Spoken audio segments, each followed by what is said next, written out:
Oh, hi. Didn't see you there. I was just reading about the wonders of life. Did you know that teachers are one of the biggest role models in a person's life? One teacher, in particular, really knows how to connect with his students. This is his story. All right, if you could just introduce yourself to everyone. My name is Bremer. I've been teaching at Lakeland Union High School for the last 11 years. I've taught a variety of subjects, all social studies, but I taught international studies, which is now kind of global issues. I've taught regular psychology, AP psychology, AP human geography, U.S. history, and world history. So I've kind of run the gamut. Including your own personal experiences, what do you think defines a good teacher? You know, I think personal experience is a huge key to that. I would say, if anything, I'm a combination of a lot of different teachers that I've had over my time. I had a phenomenal math teacher who I was lucky enough to have at 3 different levels. What I loved about him is he never talked to us, even when he was a middle school teacher. We were his first job coming out of college, and I don't know if it's because he was a younger teacher or what, but he always talked to us as if we were adults. He never talked down to us. He never talked to us as if, you know, we weren't able to comprehend real life activities and stuff like that. He was honest with us, and he always talked to us like adults. And I think that's one thing I've really tried to bring into my classroom is understanding that, you know, I can be personal, I can relate to students, I can be honest with them, but my job is to be honest with them from a standpoint of being able to relate what's going on in their lives, what's going on in the school, so that they can comprehend and understand that. But you know, a great teacher is somebody who's able to connect with students in a way that means something to them. And that doesn't work for every student. You know, I'm a great teacher to some kids, but for other kids, you know, I'm maybe a good teacher, and for some kids I may not be a great teacher at all. And I think that's one of the challenges that we have in our world right now, being a teacher, is being a great teacher doesn't mean you're smart. It means that you're able to get your knowledge to somebody else, and that's challenging to do in today's world.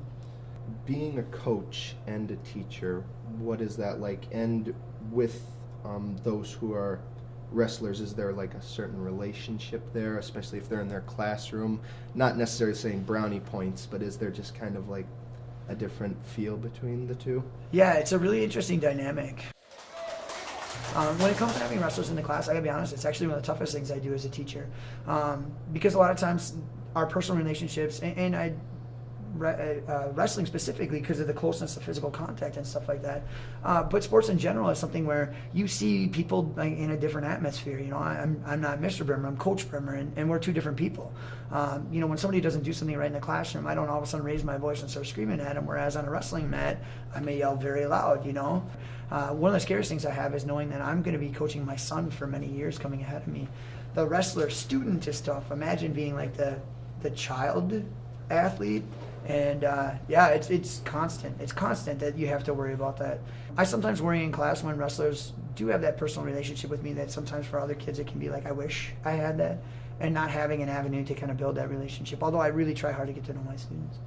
Is there any last minute sign off you'd like to say to the students?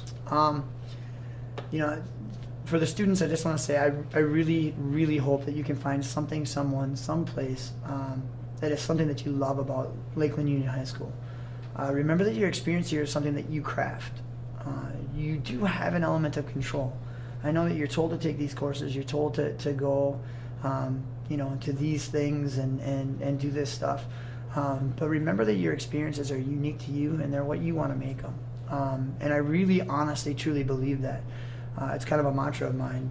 You get what you want. And you have to be willing to work for it, because, you know, just because we want stuff doesn't mean it falls into our lap. People want state titles, people want A's, people want success, but wanting success is easy. Working for success is very hard. So when you want this place to be what it is, don't expect somebody to come along and do it for you. You know, when it comes to my classroom, I don't expect somebody to come in here and teach for me.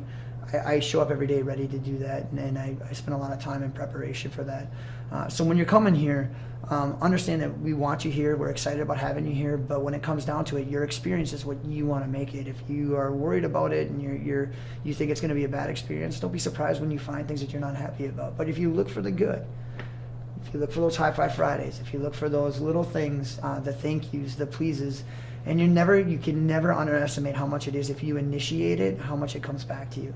I really believe in that, and so that's what I would wish for our students here.